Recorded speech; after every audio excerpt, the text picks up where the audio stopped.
She thought she was just doing her job. But when Nurse Claire Mitchell leaned over that hospital bed to hear a dying man's last words, she didn't realize those words would destroy her life. It was supposed to be a simple night shift. One patient, one final goodbye.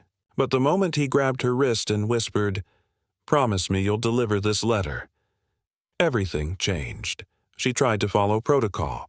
She reported it. The letter disappeared. 2 days later, so did her patient's records. No name, no file. Like he'd never existed. But Claire couldn't let it go, because the man's final words haunted her. They'll come for it. And when they do, run.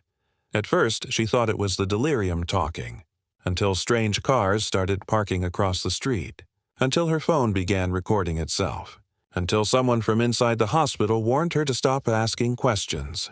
And when she finally opened that letter, she realized the dying man wasn't a stranger at all. He knew who she was. He knew what she'd lost. And he'd chosen her for a reason. The last wish wasn't about mercy. It was about truth, and the truth, once she found it, would cost her everything. The night shift always felt different. Quieter, like the world outside had stopped breathing, leaving only the hum of fluorescent lights and the slow rhythm of heart monitors to remind Claire Mitchell she was still awake. It was 2:13 a.m. on a Tuesday. The ward was nearly empty. Just 2 long-term patients and 1 new transfer from ICU. Room 409. The chart said his name was Arthur Layton, mid-60s, terminal heart failure. No next of kin, no visitors. Just a small cardboard box with his clothes and an envelope labeled Personal Effects. Claire had seen it all before. Death wasn't new. But there was something about him. The way his eyes stayed open even when he slept. The way his hand twitched when she walked past. That made her uneasy. Still, she followed the routine. Check vitals, update the chart, replace the IV. When she leaned over to adjust his oxygen line, his eyes opened. Blue, sharp, focused. "You're the one," he rasped. She froze. "Excuse me." He grabbed her wrist with surprising strength. His skin was cold, paper-thin. "Promise me," he whispered. "When I'm gone, you'll deliver it," Claire blinked. "Deliver what?" He nodded toward the bedside drawer. Inside was a sealed envelope. Old, yellowed, edges frayed. Her name written in shaky handwriting. Miss Claire Mitchell. Her stomach dropped. "How do you know my name?" Arthur's breathing turned ragged. "It's all in there. Please, don't let them—" The monitor screamed. His heart rate spiked, then flatlined. Claire hit the emergency button, calling for the crash cart. "Come on, stay with me," she shouted, starting compressions. But Arthur Layton was already gone. When the doctor arrived, Claire stepped back, trembling. They worked in silence until the time of death was called, 2:26 a.m. "Another one," the doctor sighed, pulling off his gloves. "You okay, Mitchell?" She nodded automatically, though her hands were shaking. He gave her a sympathetic pat on the shoulder. "Go grab a coffee. I'll handle the paperwork." But she couldn't move. Her eyes kept darting to the drawer. The letter. She waited until the room was cleared, then closed the blinds and opened the drawer. The envelope felt heavy in her hand. Her name glared up at her in faded ink. She looked toward the hallway. Empty. Then, slowly, she slipped it into her pocket. At the nurse's station, she logged out of her shift early. Her coworker raised an eyebrow. "You good, Claire?" "You look pale." "Just tired," she said quickly. On her way to the elevator, she passed an orderly wheeling a gurney covered by a white sheet, Arthur Layton. For some reason, she couldn't make herself look away. By the time she got home, the city was asleep. Her apartment was small.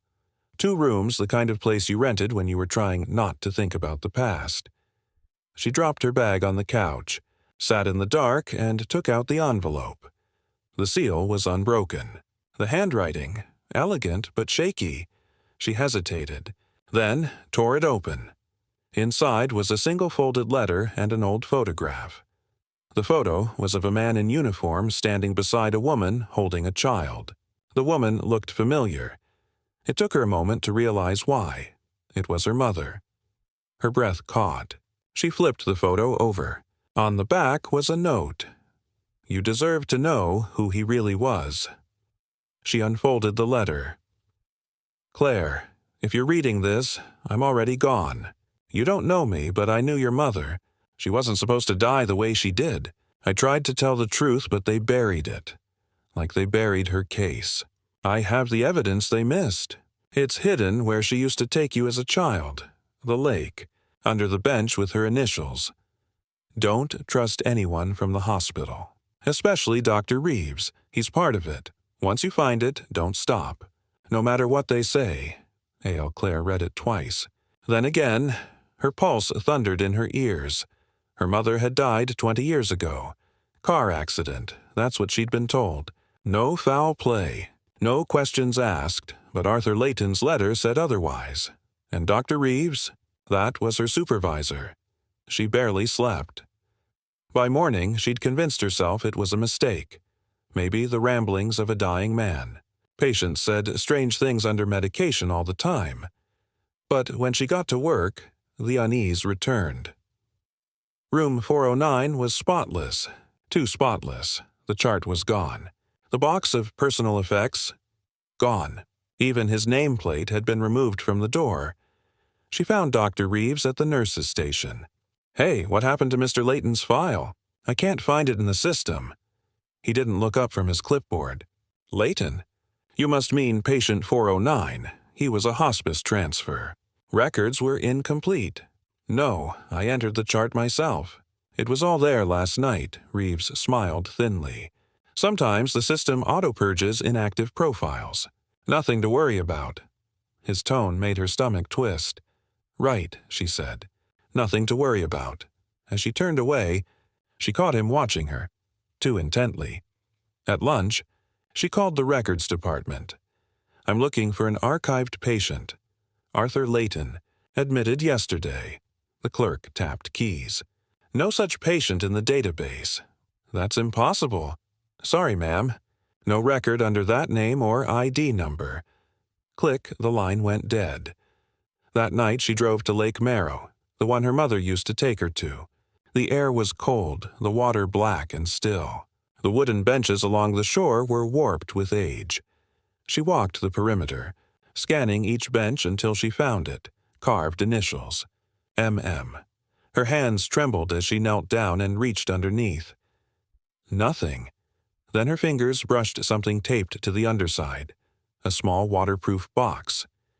She pulled it free, heart pounding. Inside was a flash drive. She didn't dare open it there. She shoved it into her pocket and ran back to the car. When she turned the key, the engine wouldn't start. The headlights flickered, and through the windshield, she saw someone standing by the trees, a man in a dark coat, half hidden by shadows, watching her. She locked the doors, breath shallow. Come on, come on." The engine sputtered, coughed, came to life. She peeled out of the lot, gravel spraying behind her. When she glanced in the rearview mirror, the man was gone. Back at her apartment, she plugged the flash drive into her laptop. A single file appeared. Recording 04 MP3. She clicked it. Static, then a voice. "Arthur's. If you're hearing this, they found me. They'll come for you next." The man responsible works inside the hospital. He's been covering deaths for years, calling them accidents, misreporting causes, falsifying autopsies. The static deepened, distorted. "Your mother, she wasn't an accident. She was the first." Claire's hands shook. "No." Arthur's voice faded. "I trusted him once. Don't make the same mistake." Then silence. She stared at the screen, pulse racing, falsifying autopsies. The first. Her mother's death certificate had been signed by Dr. Reeves. She printed the letter, the photo, and the transcript of the recording. The plan was simple. Bring it to the police in the morning. But by the time she woke up, the papers were gone. The printer tray was empty. The envelope had vanished, and on her kitchen table sat a single note written in black ink. "Stop digging, Claire. For your own good." Her phone buzzed. An unknown number. She answered on instinct. Hello? No voice. Just breathing. Then a whisper. You shouldn't have opened it. The line went dead. Her hands went cold. She called her coworker, Jenna. Hey, it's me. Can you check something in the patient logs? Arthur Layton, Jenna interrupted. Who? The man from 409. He died last night. There was a pause. Then, Claire, there was no patient in 409. That room's been closed for maintenance since last week. The call dropped. Claire stared at her phone, every hair on her arm standing up. By evening, paranoia had set in. She packed a small bag, laptop, the flash drive, essentials, and left through the back stairwell. The hospital loomed behind her, a monolith of glass and light. Somewhere inside, Dr. Reeves was still working, smiling that perfect clinical smile. She didn't know what scared her more, that he was part of it, or that she might be next. As she drove past the city limits, her phone pinged. A new message. No sender ID. It was a photo of her, taken through her apartment window. She slammed the brakes, heart hammering. She looked in the rearview mirror. A black SUV followed 3 cars back. She turned sharply onto a side road, headlights bouncing off the trees. After a few turns, the SUV was gone, but the fear wasn't.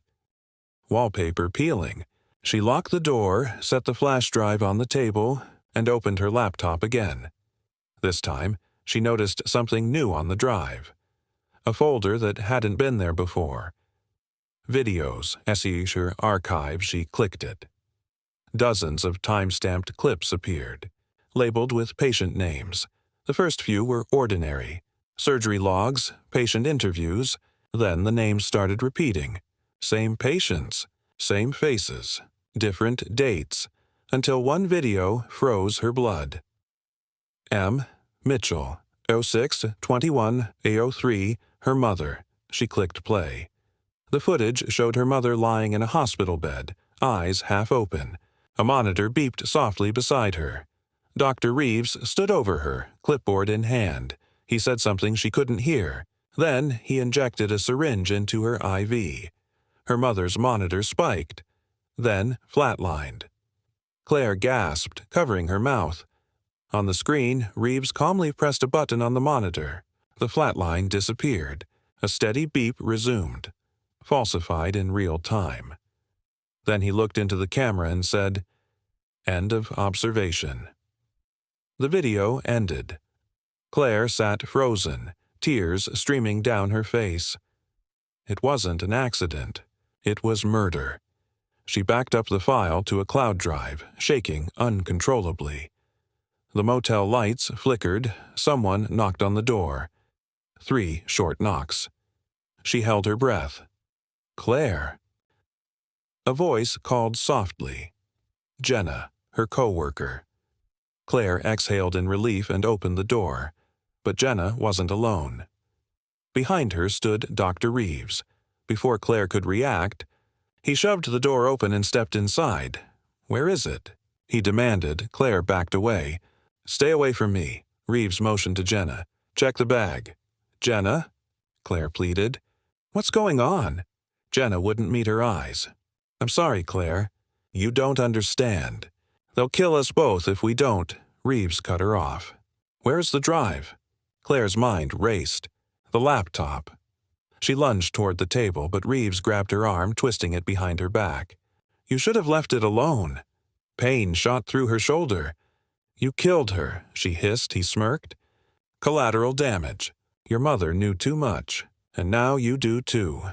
Then, from outside, a crash.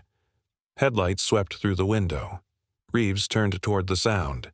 Claire seized the moment, slamming her elbow into his ribs. He stumbled back. She grabbed the flash drive and bolted for the door. A gunshot rang out. Glass shattered. She dove behind the car outside as Reeves shouted, "Stop her!" The driver of the headlights, a tall man in a trench coat, stepped out, aiming a pistol. "Get in," he shouted. Claire hesitated, then ran for it.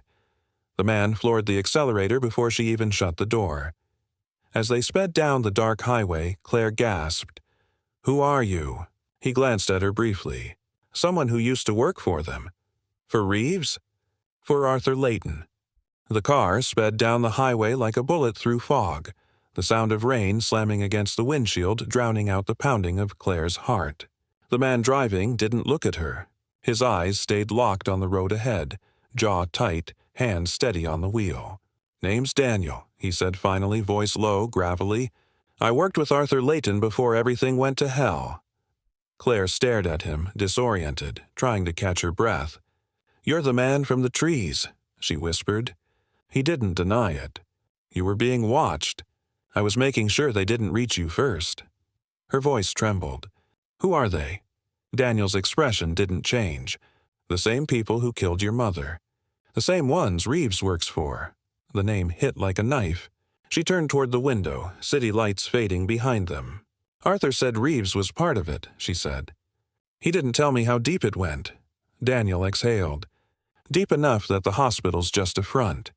Reeves runs a cover program for something called the Horizon Foundation. They move people, erase identities, control medical records. Arthur used to handle patient data until he found out what they were really doing. Experimenting on patients, falsifying deaths, selling information to private defense contractors. He tried to leak it. That's why they silenced him." Claire pressed a hand to her mouth, her mind spinning. "And my mother?" Daniel's knuckles whitened on the steering wheel. She was a nurse there, too. She helped Arthur smuggle evidence out. When Reeves found out, he made it look like an accident. Claire felt the world tilt. "You're lying." Daniel looked at her for the first time. "You've seen the video, haven't you?" Her throat closed. He nodded. "Then you already know I'm not." They drove in silence for a long stretch of road, the rain softening into a whisper. Claire finally asked, "Why help me?" Daniel's voice softened, almost regretful. "Because I owed your mother.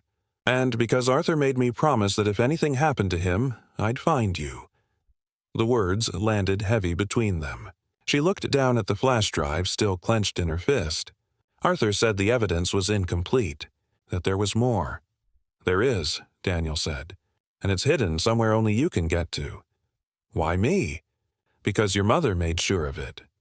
He reached into his coat and pulled out a crumpled photograph, the same one Claire had found in the letter, only older, more worn. "This was taken the day before she died. See the man in the background?"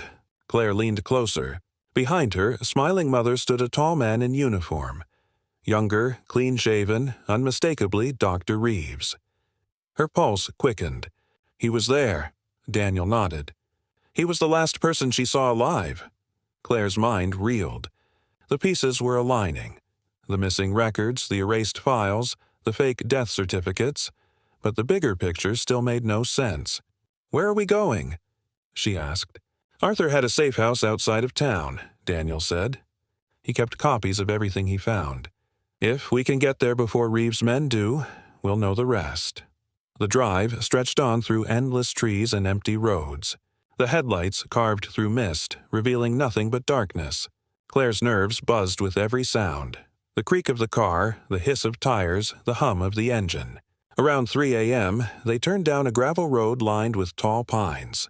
At the end sat a small cabin, lights off, roof sagging under years of neglect. Daniel parked a few yards away and killed the engine. "Stay quiet," he whispered. They approached the door carefully. It was unlocked. Inside, the air was stale, thick with dust and mold. A single lantern sat on a table beside stacks of folders and an old desktop computer. Claire brushed her fingers across the papers. "He really lived here?" "For the last year," Daniel said, scanning the room. "He was paranoid. Never stayed in one place for long." Claire powered on the computer.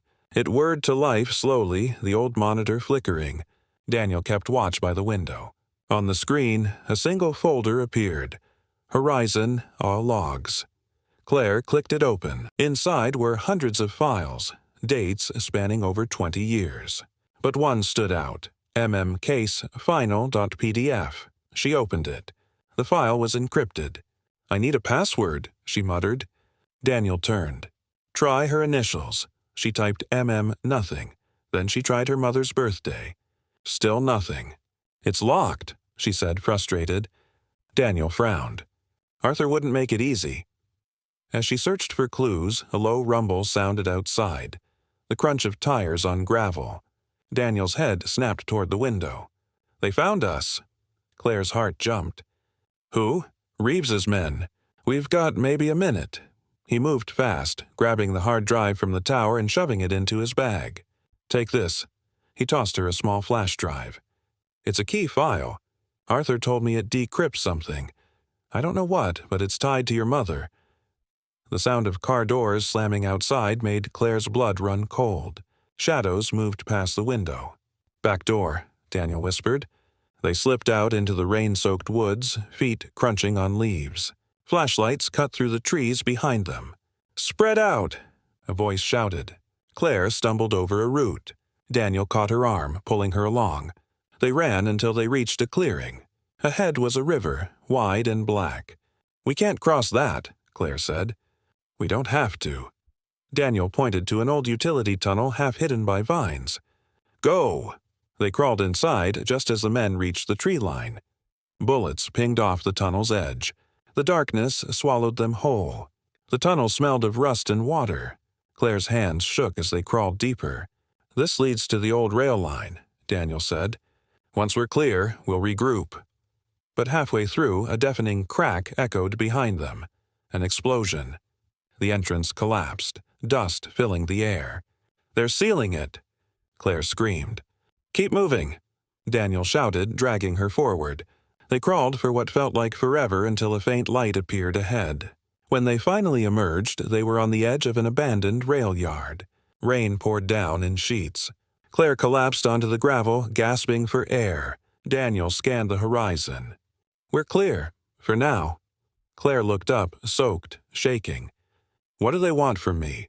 He crouched beside her. "You're the last link to your mother's files. They erased Arthur. They erased everyone. But they can't erase blood." She blinked, confused. "What are you saying?" "You're not just her daughter," he said quietly. "You're the one she built it for." "Built what?" "The failsafe. The proof. Whatever she and Arthur were hiding, they tied it to your DNA." Her breath caught. "DNA? Biometric encryption," Daniel said. "Your mother was working on a secure medical data project before she died. She used herself as the template. If we find the master file, only you can unlock it." Claire shook her head. "That's insane." "So is everything else that's happened." He handed her the smaller flash drive again. "This is the key.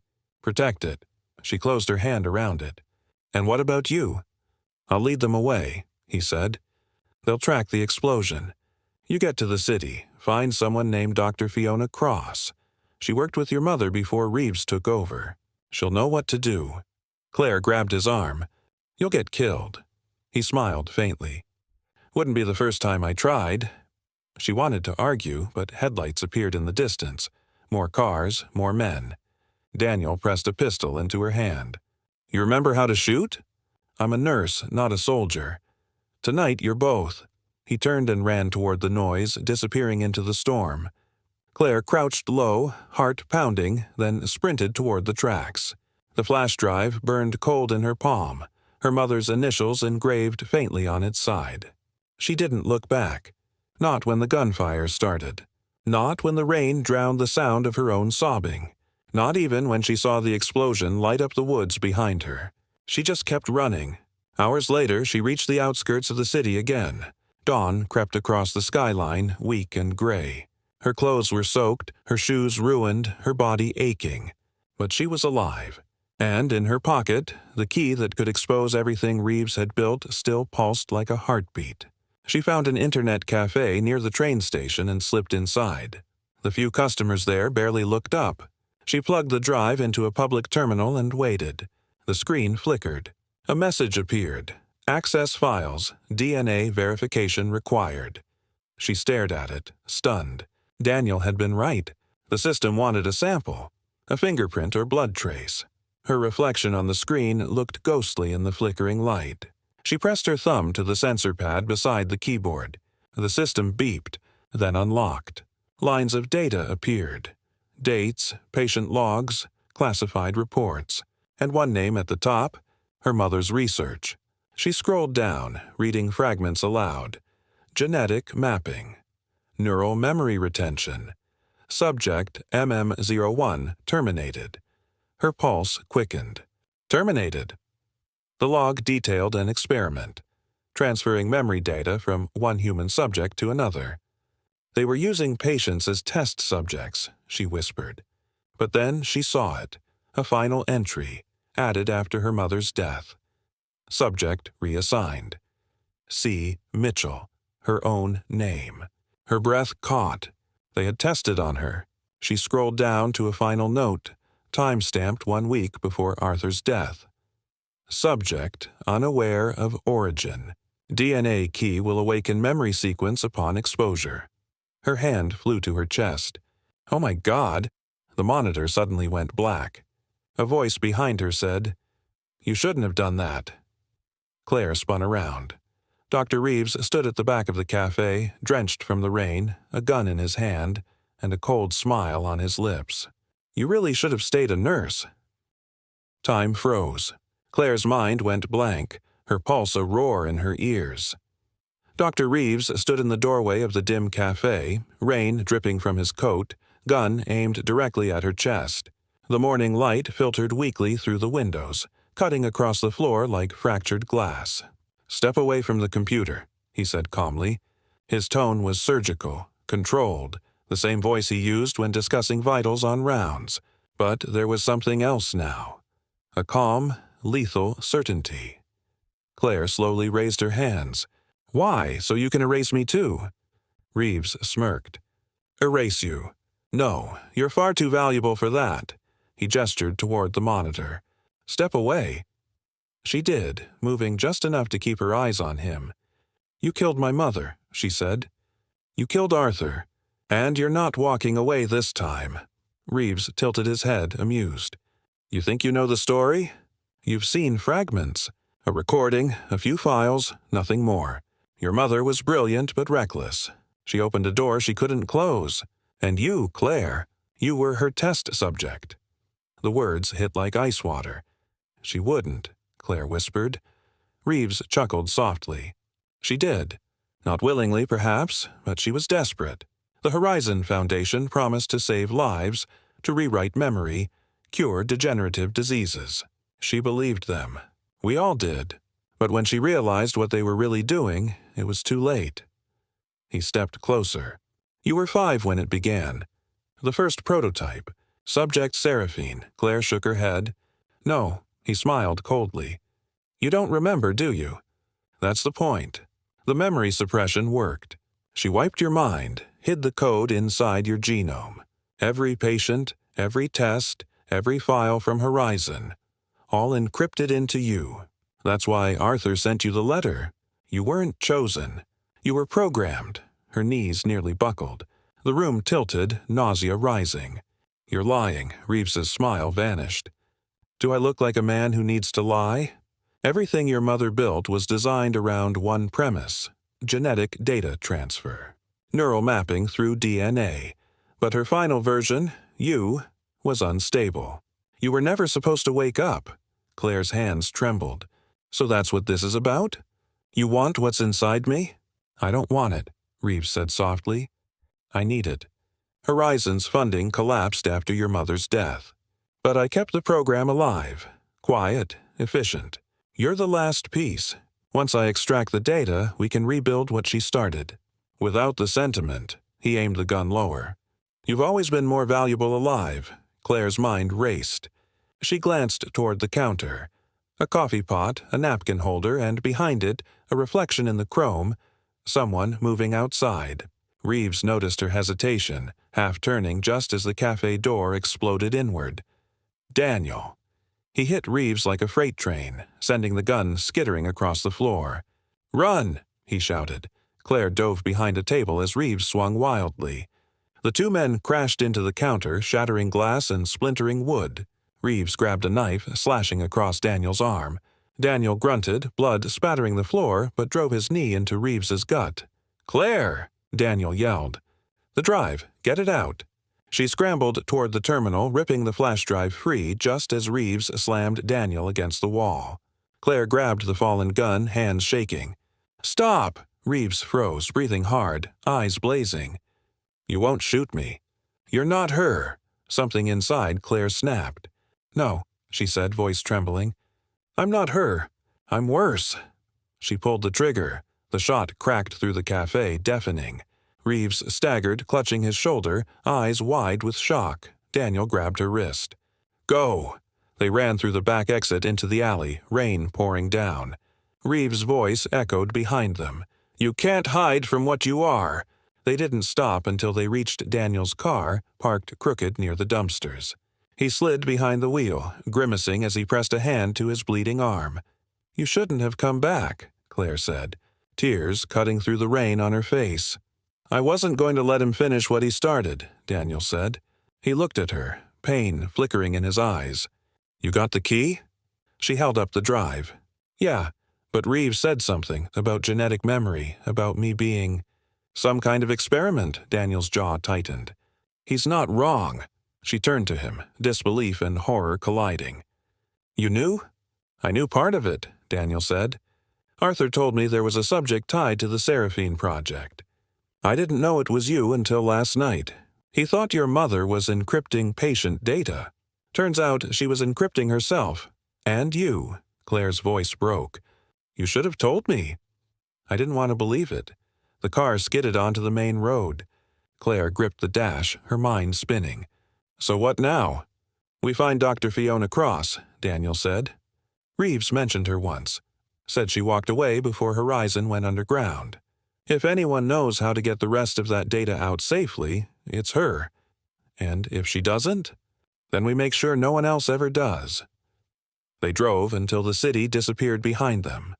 By late afternoon, the rain had stopped, replaced by gray skies and long stretches of farmland. Daniel's breathing had grown shallow. Blood soaked through his sleeve. "Pull over," Claire said. "I'm fine." "Pull over." He did. She tore open the first aid kit from the glove compartment, wrapping gauze around his arm. "You saved my life twice," she said quietly. "You don't get to bleed out on me now." Daniel gave a faint smirk. "You really are your mother's daughter." When she looked up, something flickered in his eyes. Grief, pride, and something deeper she couldn't name. After patching him up, she leaned back, exhausted. "What was Arthur like?" Daniel stared out at the horizon. "He was the only one of us who still believed in redemption. He thought if the truth came out, people would do the right thing. I stopped believing that a long time ago." Claire looked down at the flash drive in her lap. "Then why keep fighting?" "Because someone has to." They sat in silence for a while, the sound of the engine idling softly. Then Daniel's phone buzzed. He frowned, glancing at the screen. An encrypted message. He tapped it and his face went pale. "What is it?" Claire asked. He showed her. The message was a single line. "We have Dr. Cross." Before she could speak, the phone pinged again. This time, a photo. Fiona Cross, bound to a chair in a dark room, eyes wide with terror. "Reeves is ahead of us," Daniel said grimly. "He's going to use her to finish what he started. Then we go get her." He met her eyes. "You realize this could be a trap." "Everything's been a trap," Claire said. "But she's the only one who can help us. We can't stop now." Daniel sighed, starting the engine. "You're just like your mother. She never knew when to quit." "Good," Claire said, "because neither do I." They traced the location from the metadata in the image, an industrial district on the edge of town. By nightfall, they reached a derelict warehouse complex surrounded by fences and rusted trucks. Daniel parked a block away. "We go in quiet," he said. "You stay behind me." They slipped through a side gate and crossed the yard, moving between shadows. The warehouse loomed ahead, one window glowing faintly. Daniel signaled for her to wait, then peered inside. 2 guards. One inside the hall, one near the stairwell. "Fiona's tied up upstairs." Claire's heart raced. "What's the plan?" Daniel drew his gun. "We don't have time for plans." They moved fast. Daniel took down the first guard silently, a quick strike to the throat, then motioned for Claire to follow. The second guard turned just as she stepped through the doorway. Claire froze, then swung a metal pipe she'd grabbed from the floor. It connected with a crack. The man collapsed. Daniel gave her a nod. Nice swing. They crept upstairs.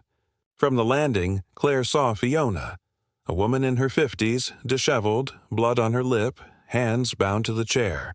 Her eyes widened when she saw Claire. You— Quiet, Daniel whispered, cutting the ropes. Fiona rubbed her wrists. You shouldn't be here.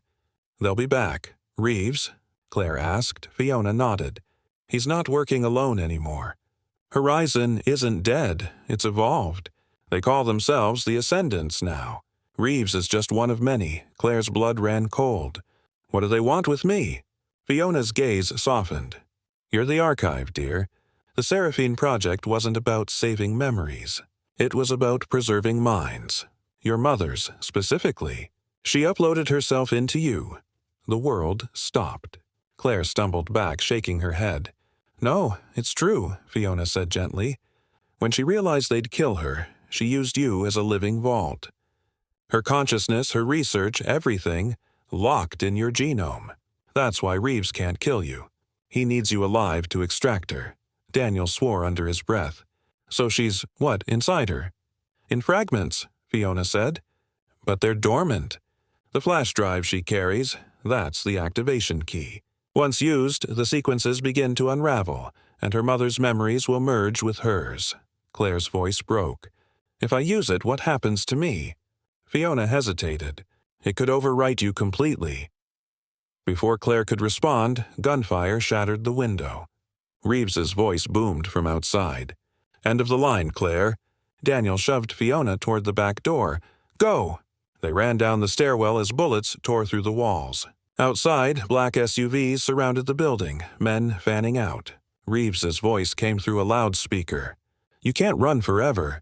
You're not human anymore. You're property. Claire ducked behind a crate, shaking. Daniel crouched beside her. We need a distraction. I have one, Fiona said, pulling a small device from her coat. EMP charge. Short range. It'll fry their trackers, Daniel blinked. You've been holding out on us? She smiled faintly. Old habits. She pressed the trigger. A pulse rippled through the air, lights flickering. Reeves cursed somewhere outside. Now! Daniel shouted. They sprinted toward the back fence, gunfire chasing them. Claire vaulted over first, landing hard, then turned to help Fiona. Daniel came last, firing blindly behind him. They piled into the car and tore down the road, hearts racing.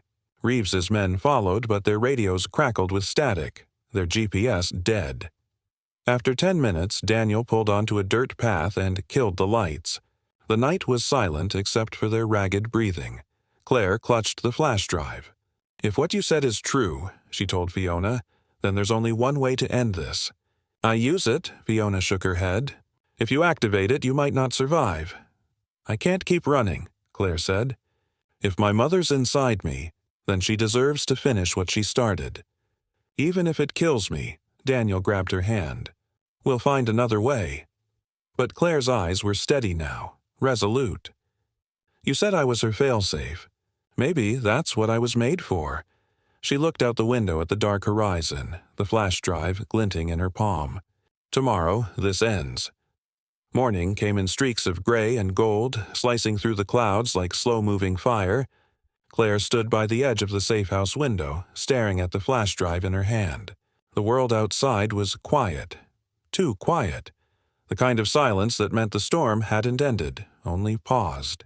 Daniel sat by the table, reloading his weapon, while Dr. Fiona Cross typed furiously on her laptop, connecting wires and drives to a portable data rig she'd set up overnight.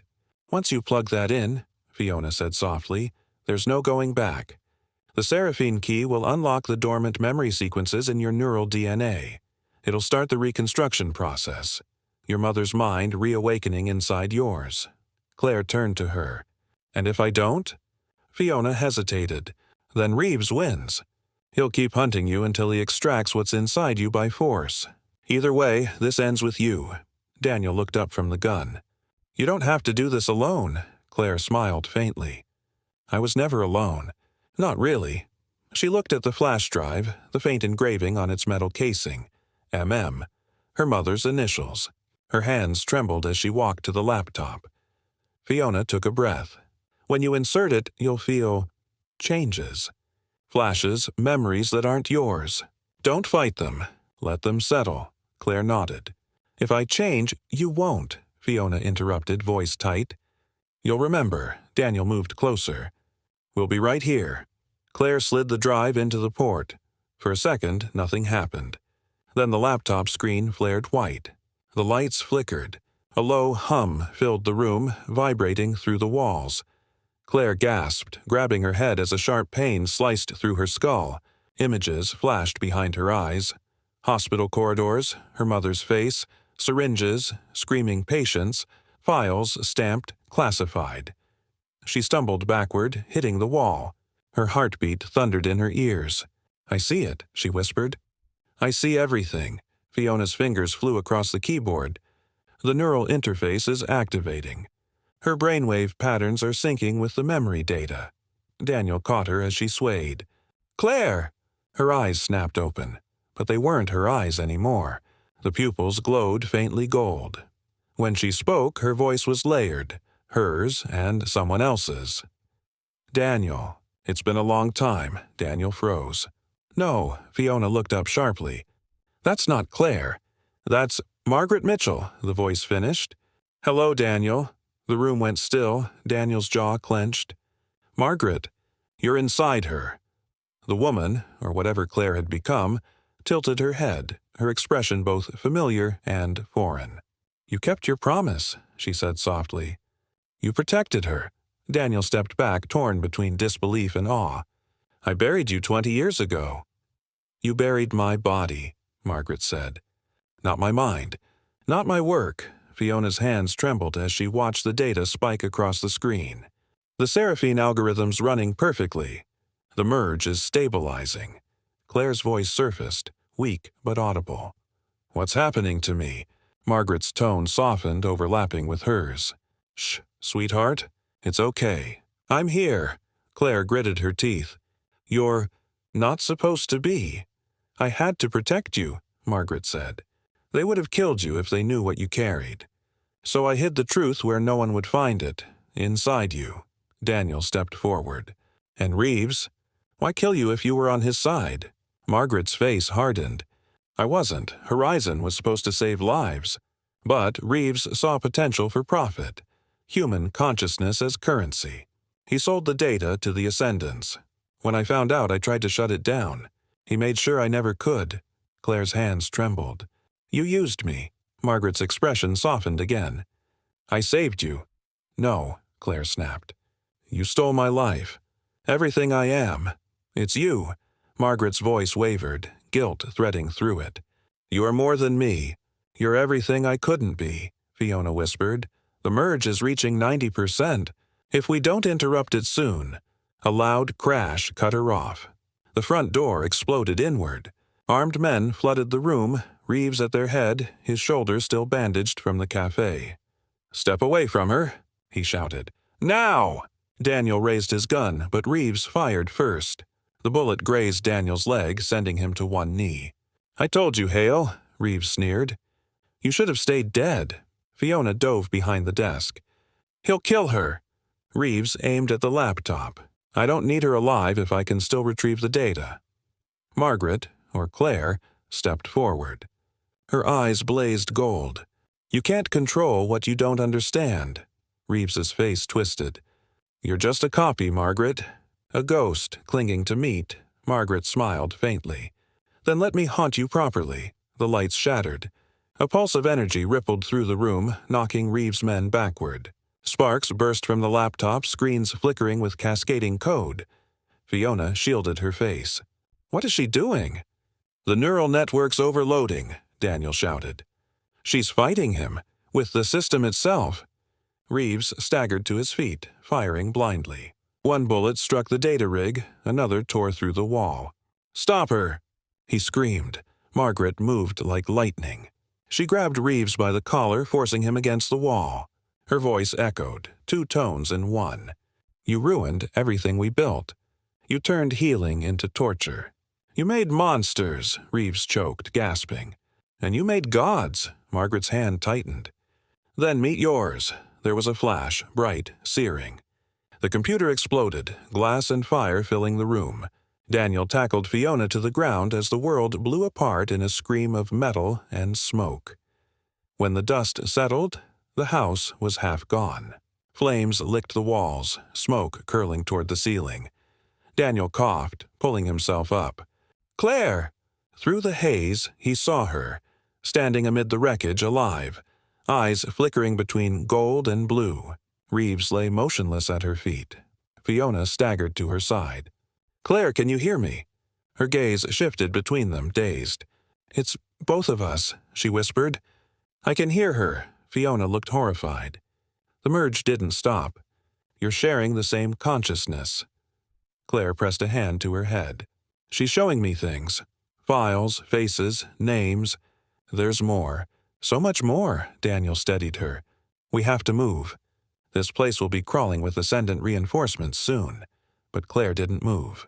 She was staring at the flickering remains of the screen, the data still scrolling even as smoke curled from its edges. "It's uploading," she murmured. Fiona leaned in. "Uploading to what?" "The cloud," Claire said, voice distant.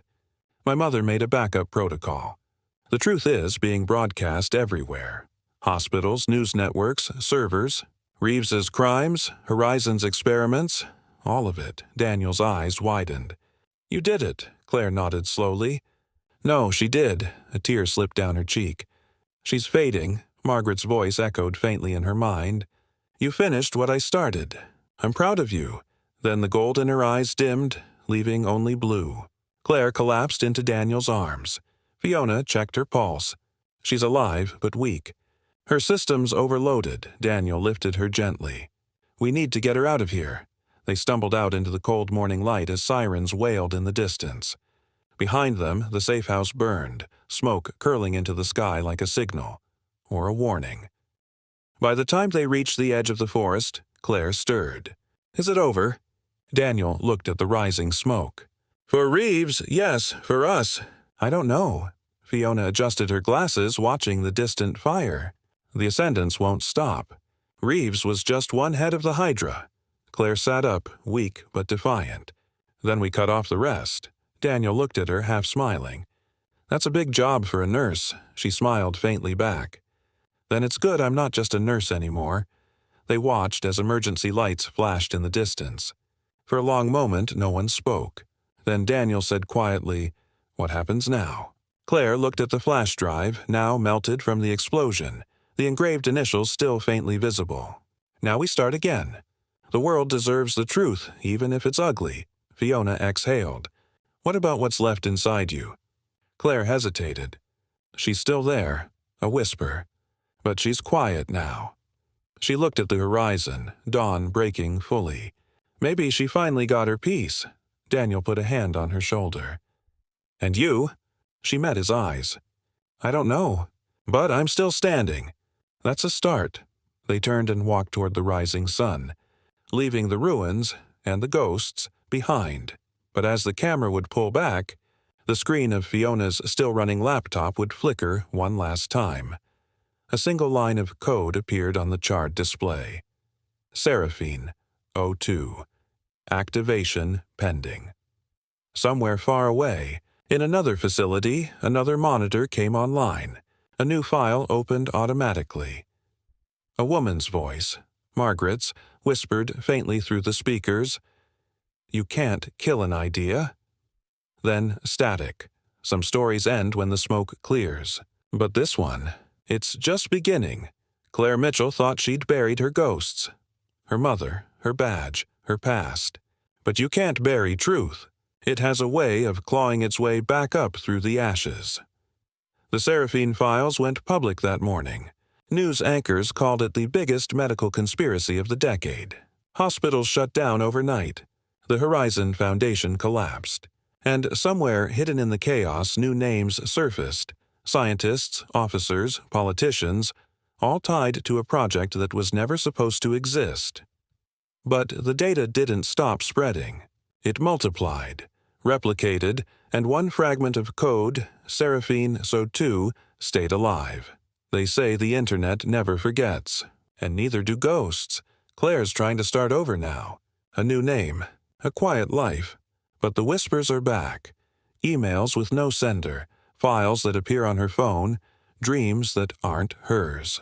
Somewhere out there, another subject has been activated, and this time, the voice in her head isn't her mother's. If you thought this story was wild, wait until you hear what happens next. It starts with a missing ambulance, a silent town, and a man who swears he's already died once. Grab my free storytelling guide below before the next episode drops.